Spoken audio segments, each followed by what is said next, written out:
Ladies and gentlemen, boys and girls, children of all ages, Math with McMurdo is here to teach you to divide. First thing we need to know is the parts of a division problem, a division equation. The divisor is what we're dividing into the dividend, and the answer is called the quotient. So those are the important parts. The divisor, how many groups we're going to have. This is how many we need to divide into those groups, and that's how many is in each group. All right, what I started with is, since 27 is my divisor, I listed the first 9 multiples of 27. The reason I do that is because that's the hardest part of division. If you take your divisor and write down the first 9 multiples of it, then you've done all the hard work for division. So let's look at this here. 27 does not go into 2. Because 27 is bigger than 2. However, 27 does not go into 22. So we are only going to have a 2-digit number. I'm going to have a number in the tens place and a number in the ones place. It's highly important that I do not put my numbers in the incorrect spot. Since this is going into the tens place, I need to make sure that that's what it's going over, is the tens place. So I want to see how many times 27 goes into 221. So I go down my list and I find a multiple as close to 221 as I can without going over. I have 27, 54, 81, 108, 135, 162, 189, 216, and 243. 243 is too big, so I have 216. So 27 times 8 is 216. I would put my 8 above the tens. My 8 is in the tens place. I've already done the math. 8 times 27 is 216. And then I subtract. Oh, let's see. 216 to 220 is 4, plus 1 more is 5. So, and then I bring down the 4. Now I need to take, for the ones place, I take 27 into 54. I go down my list. 54 is 27 times 2, and that is 54. I subtract, I have nothing left, so I have no remainder.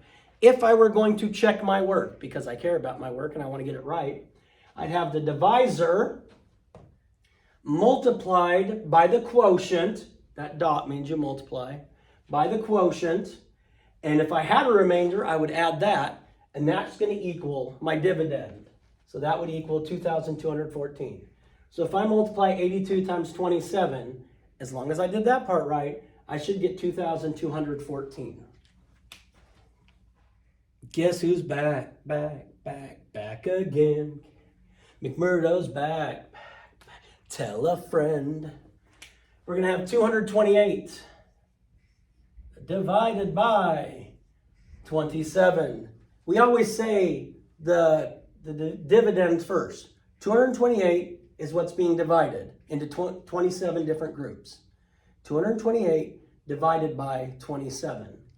Now, 27 is not going to go into the hundreds place. I'm not going to have 2. 27 is not going to go into 22. 27 will go into 228.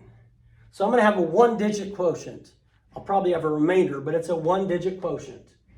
So I come back over here to my multiples of 27, and I get as close to 228 as I can without going over, and that's going to be 8. And that is 216. And that gives me a remainder of 12. Well, let's just check that to see if it works. Because my quotient says my divisor, 27, times 8 plus 12 should equal 228. That's my equation. All in one line is what an equation looks like. Now I can do the math. 27 times 8, 7 and 8 is 56, so that's 56 ones. Well, I'm going to change and make that 5 tens and 6 ones. If you think of money, instead of carrying around 56 ones, I'd rather have 5 tens and 6 ones.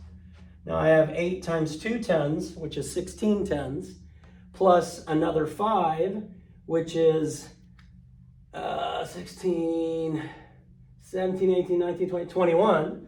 So that is 216. So I had 21 tens, or 200s and 110, and 6 ones.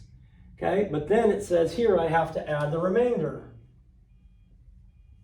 If I add the remainder in, I get 8, 2, and 2. So 228, which is exactly my dividend, which is what we're looking for. So that's how we check the math. Division's easy. This is the hardest part. If you're willing to do this work, division is easy peasy, raw chicken squeezy. You can do it.